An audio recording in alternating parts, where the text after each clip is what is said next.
Has everybody got out what I've asked for? That is your notes on the play and your notes on the short story that we did, and then we looked at comparing them. You also need something to write with. Everyone got all of that? So walking around the room, we shouldn't see anybody on Minecraft or anything like that. I know your ways. Minecraft is fun, but it is not what we're doing today. Alright, everyone ready? Good. So, could I ask everybody to quickly write down this question and these 3 words? I believe this is the question that we are doing. Compare how representation in text shapes thematic concerns. You need to write that down for today's activity. Now, just because I'm putting this on the internet does not mean that you shouldn't take notes. You should take notes as part of your processing. Now, I have highlighted 3 words which I think are the first reasons why you might come across with this particular question.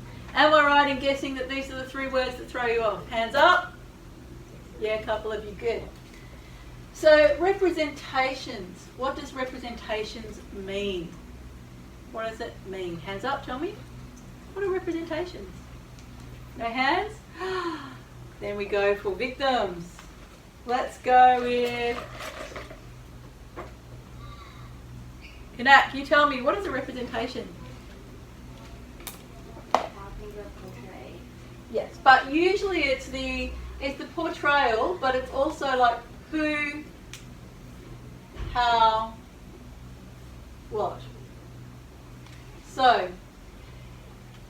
in No Sugar, how is the authorities, how are, I should say, the authorities portrayed? How would you describe their portrayal, Matt? Mr. Neville? Fun guy having rounds of coffee? No. How do you meant to feel about it? Racist. Yeah. So Mr. Neville, who is the Aboriginal protector,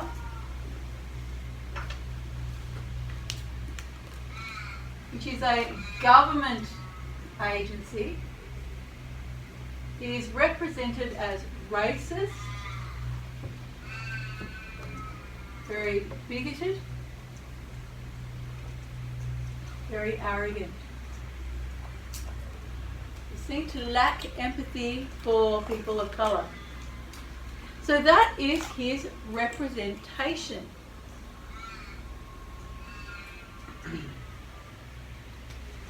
There aren't a number of white people in No Sugar. There are the sergeant, the constable, there's the secretary, there's Mr. Neville, and there's Frank. Frank is slightly more pleasantly represented. Yes. Yes. What is the name? Frank. Who's Frank? Yes. Wasn't he like friends with the main Aboriginal characters? Yeah, he was represented, he was a worker, he was represented as a friend, even an ally, and he was represented as being open-minded and pretty much positive representation. But he wasn't allowed to continue with that, was he? What happened to him as a result of his friendship with the Aboriginal people? Yes? Did he get thrown in jail? He was thrown in jail, literally, for being their friend. So, his representation showed how these people didn't allow these people to progress. Okay. So that's a little bit about representations. What does the word shape mean? If I said, how is something shaped, what do I mean? You want to have a go, I can see your hands twitching. How it's formed. How it's formed. I like that you've used the word form. It's how the bits come together and their effect. It's how how the bits come together and their effect. It's not the same as saying how is something constructed. If I'm saying how something's constructed, you can take the bits, show it how it works. If I'm saying how something is shaped, I'm showing you about how through small decisions throughout the text we get the final one, we get the final idea. So by the construction of the friendship, the construction of Frank as a good person, and the construction of this person as inflexibly awful, gradually we come to the understanding that Aboriginal people were isolated by government authority from the rest of Australia. The rest of Australia was dissuaded from connection with Aboriginal people. That's what you get through the shaping of these characters and the text around them. Now, what does thematic concerns mean? Some of you asked me about it. It's got two parts to it. It's got theme and it's got concerns. Theme and concerns come together. What does it mean? And a theme and a concern. Yeah, we're talking about issues. A lovely way to get away around the word issues, but essentially what it means. So some of the issues that we look at when we look at our texts, we look at, say, racism. We looked at Australian identity. We look at gender identity. And we look at the issues concerning them.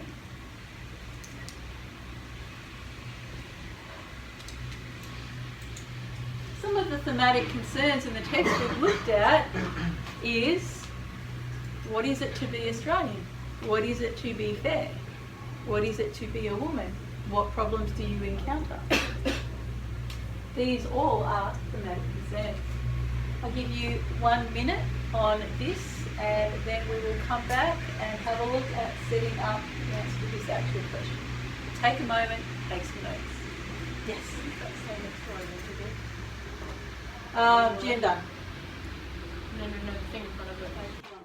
Now, so when you're looking at this, the most important thing for you to work out straight away is you're going to need a thesis statement.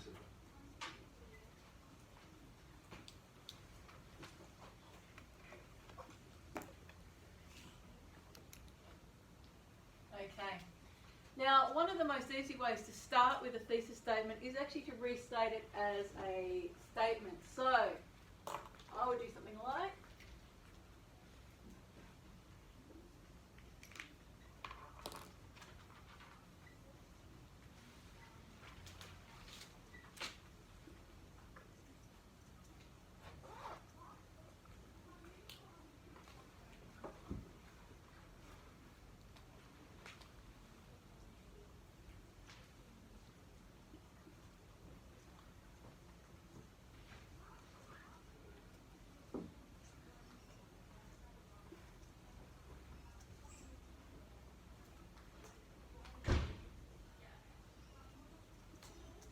there's nothing really very special what I just did. In fact, what I did isn't all that flash if you actually did it in your exam. It's a start point. But I took a question and I made it into a statement that can be proven or disproven. Thematic concerns in the text are shaped through how the characters are represented. It's bland, it gets you out of the introduction, but in terms of actually giving you something to work with, it doesn't give you a lot with your essay to work with. It's a start point.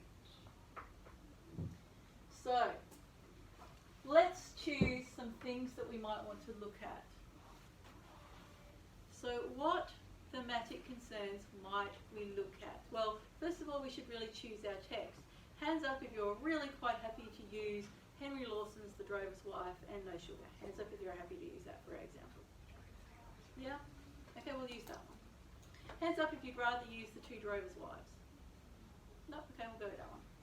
Okay, so first thing I know is that I'm going to have the texts be The Drover's Wife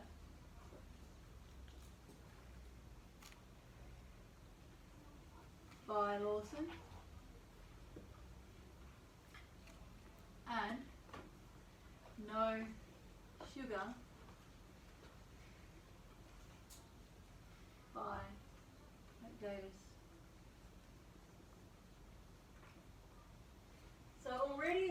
Okay, thesis has become more specific. Since I'm using these two,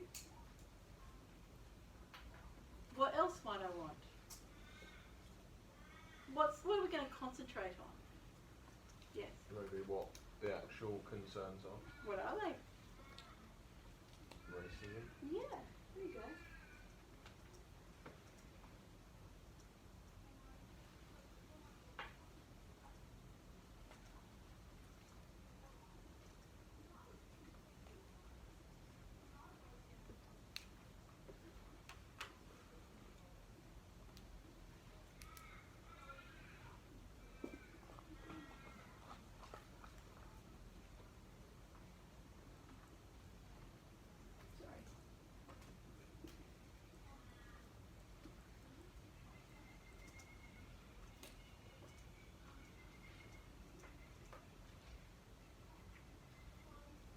Now, grammatically it's falling apart, but that's okay, because we're going to fix that.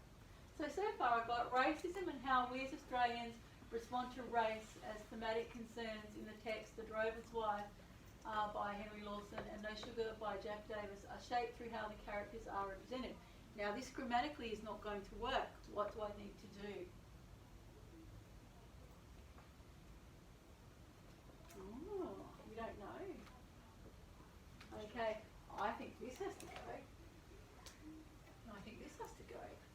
But these words must be maintained.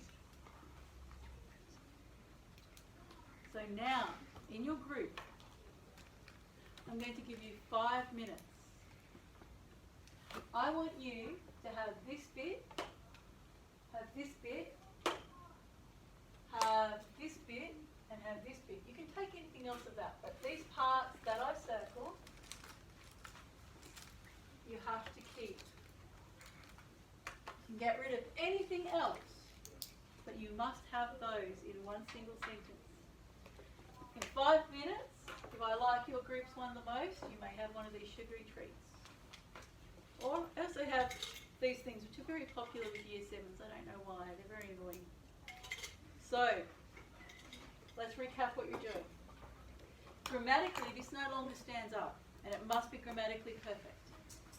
It must contain the word represented, shaped, must contain this statement in one way or another, must contain these texts. You have 5 minutes as a group to come up with that thesis statement. I will hear some, best ones will get a reward. I'm going to break your hearts by telling you where is right and where is wrong. So, by comparing the two texts, The Drover's Wife by Henry Lawson and No Sugar by Jack Davis, we can see how characters are represented to shape how we as Australians respond to concerns with racism. I have to tell you, perfect. Whose was this? Yep, you guys are already, you are definitely so mate stars. Do you know why? When you put the word comparing in, I didn't tell you that was going to be the next step. Damn it all. That was actually what I was about to say to people. Oh, no, you're comparing in. Well, there you go. Perfect, beautiful. It's got shape, it's got representation, it's got the texts, it's got what we're concerned with, and it's got the idea of it, it's got everything we need, it's got the idea that there is some difference there. It's perfect. It would do perfectly for yours. Quickly, perhaps cheat off them now.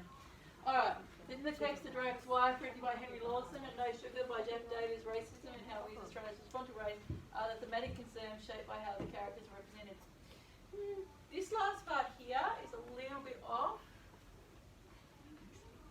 but I would say it would function. Whose is this one? Yeah.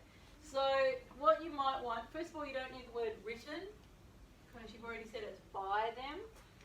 I like the fact that you've put in Australians, because you've put the actual target audience. So if you're going to talk about representations and impact of representations, you really need to know who it's impacting on. So putting Australians in is good.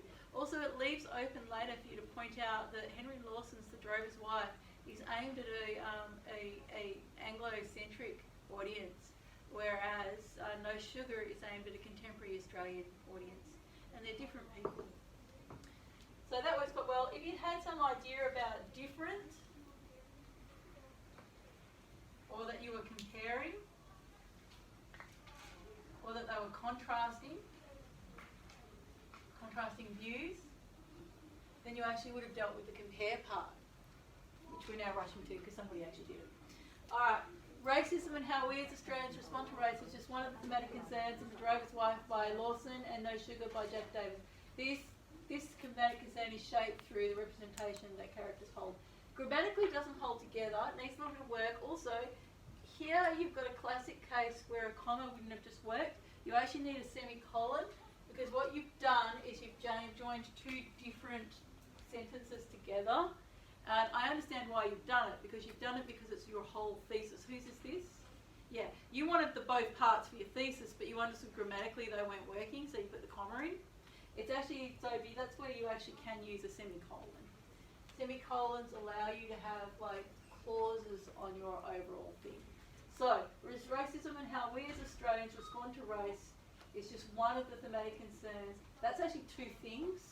So logically, you might have wanted to do that, because you can't say two things. Race and how we respond to two things is one of the things. Don't do that. In The Drover's Wife by Lawson, No Sugar, this schematic concern is shaped, or how about our response to these thematic concerns is shaped through the representation of the characters. There's actually nothing wrong with you using semicolons to make your theses more complex. Just be conscious that that's what you're doing. Okay? Does that make sense to you? Just go like this.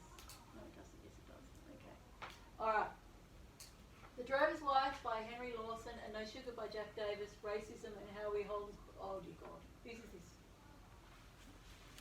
Guys, you know that sentence isn't holding together, don't you? You can see it's spilling water out as we speak, can't you?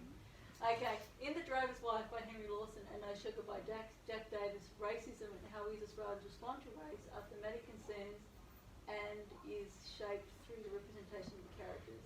Okay.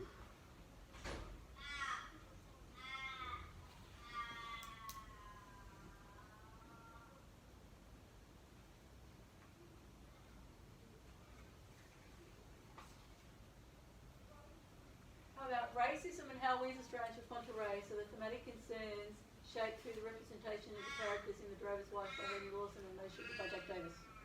Better? Yeah.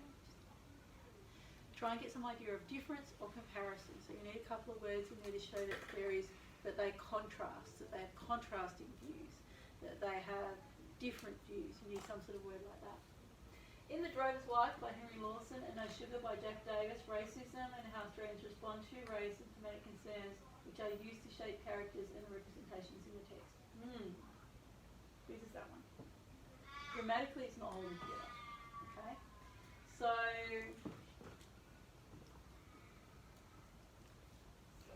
how about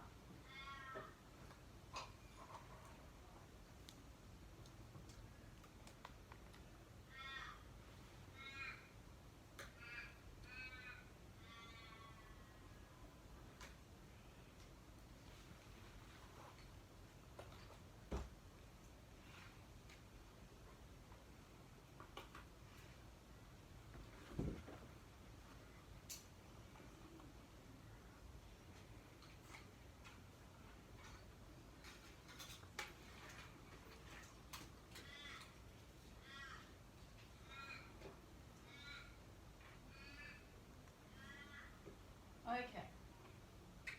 In The Drover's Wife by Henry Lawson and No Sugar by Jack Davis, racism and how Australians respond to race are thematic concerns that can be explored by how the representation, explored through how the characters are shaped in the text. Then it works. So you've got to be a bit more careful on that one.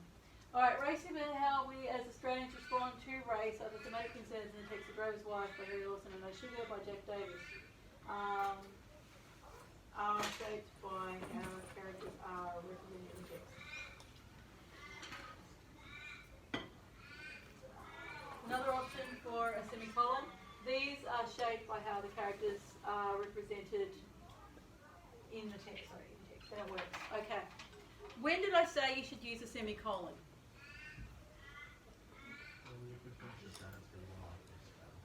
Yeah. You didn't want to start a new sentence because you didn't want your thesis to go over many sentences. 2's okay, 1's okay. Girls. So semicolon is a good part where you want to put an extra piece of information in that really could function in its own sentence, or where you're taking it a slightly different direction, or if you're adding more information, which should be in a sentence form after that. So semicolons are good for that. Remember them. You needed them in a couple of these. Now, why did I say this one was perfect?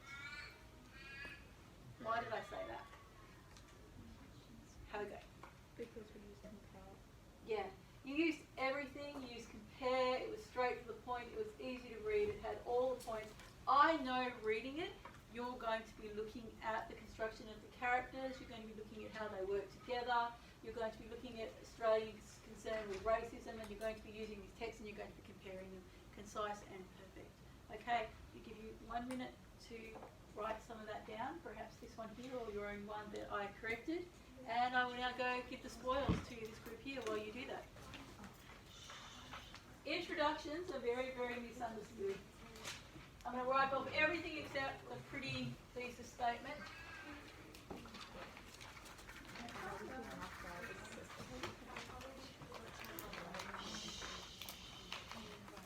Write down.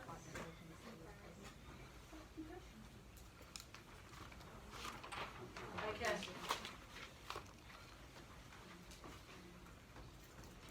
I'm very excited. We've got lots of time on the video of me watching all of it. Now, anyone got a good structure for an introduction? Don't worry, I've got one if you don't, but who does? Anyone here got a structure for an introduction? Come on, you've been at school now for 4 years. Tell me, high school. Are you talking about the face? Yeah, basic structure of an introduction. Is that part of the intro? Yeah. Is that like the start of the intro? No. I'm gonna. Who hands up if you just want me to tell you the structure of an introduction? All right. So, an introduction. Oh, experiments. Yeah. Give me your money. Okay. Chat. I keep you in. All right, we've actually already done the last part already. We needed it because before we could start planning, we needed to know what we were going to write about, what the answer to the question was, where we were going with it. Now, you've got to remember that what a thesis is a funnel for your reader to come into your idea. This is analytical writing now. This is stuff that you're going to use all the way through university.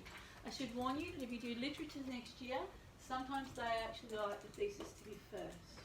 But you're not going to worry about that now. That's a long way away.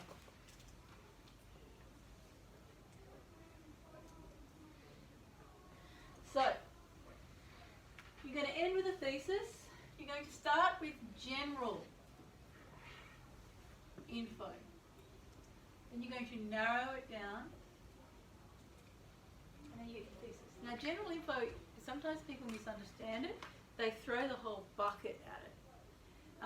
Now, I'm talking about general info in regard to what we are studying. It's not just general stuff like Jack Davis was born in, and he knew there, and this sort of stuff. That's too general. We're talking about general in terms of the question. You might want to have the context in terms of society, or in terms of the type, the genre, or in terms of the theme. But you'll definitely want to say those sorts of things. Sometimes you'll have the text names. And this will be between 1 and 3 sentences. In an exam situation, you'll only have 1 sentence.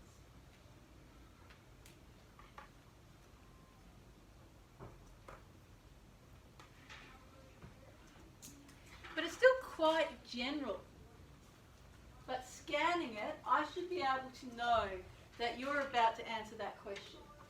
So I can tell that these are about Australian identity. These are Australian narratives. I understand that there is a concern about the way that race is represented in these texts. I understand that that ties into a larger concept with Australia and a larger dialogue in Australia post-reconciliation about looking at our texts and seeing how accurately they represent our past. All of that thematic and generic context that I can draw on, and I should see there. If I start going on to other things, such as Henry Lawson was a famous Australian playwright who wrote such wonderful things as, he was an Australian writer who wrote such wonderful stories as, and I go on and talk about his poems as well, off topic. It's too general. Only general in terms of this question. Then we look at narrowing it down. I'm going to be looking at representations. I might want to look at the exclusion of Aboriginal people from mainstream life and narratives. I might look at how they were dehumanised. I might look at the 20th century move by Indigenous writers to write their own experience.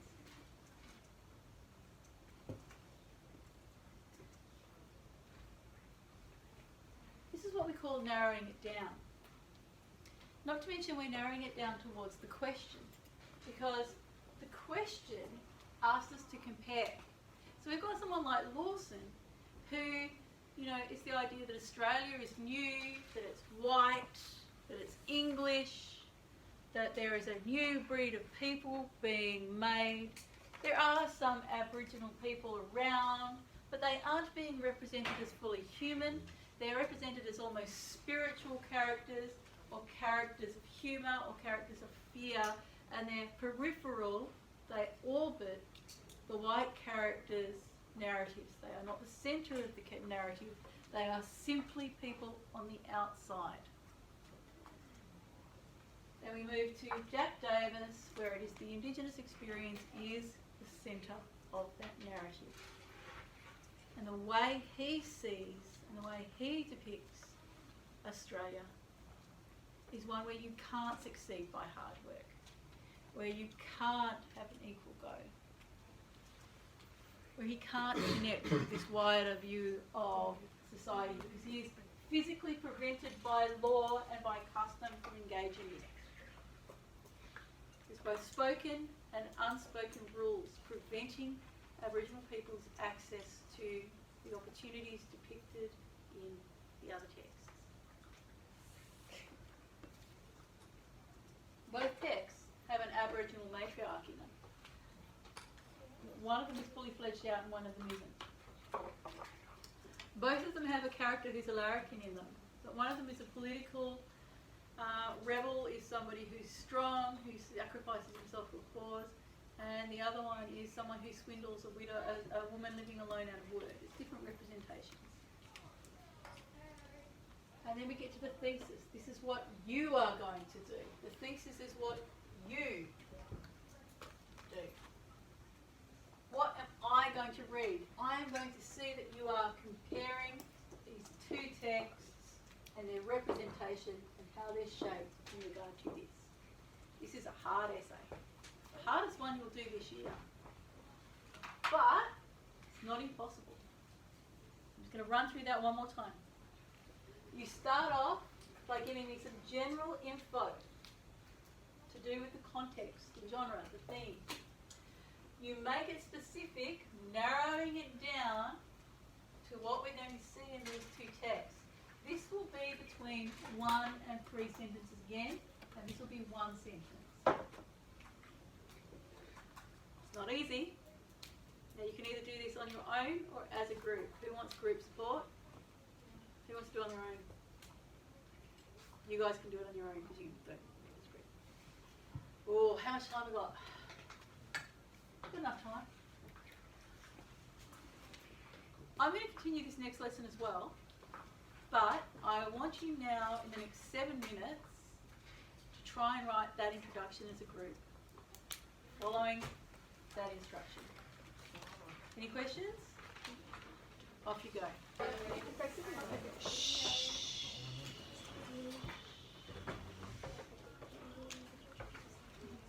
Now, some of you would have found that very...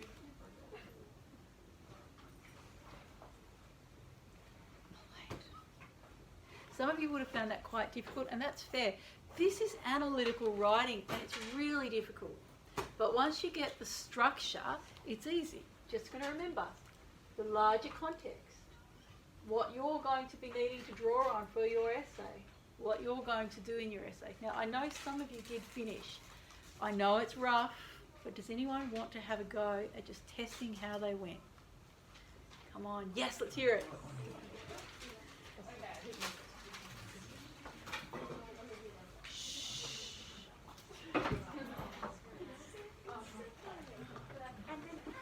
Caitlin, somebody else is speaking to. Sorry. Generally, the genre of Australian text excluded Aboriginal people and ignored their cultural experiences. However, with the emergence of Aboriginal people writing about their personal experiences, we can learn what was once neglected and as a thesis. Yeah. See, it's simple, but it gets through, and it's to the point, and you've not put any dross in, and I've got an idea of where you're going. That's all you need to do with the introduction.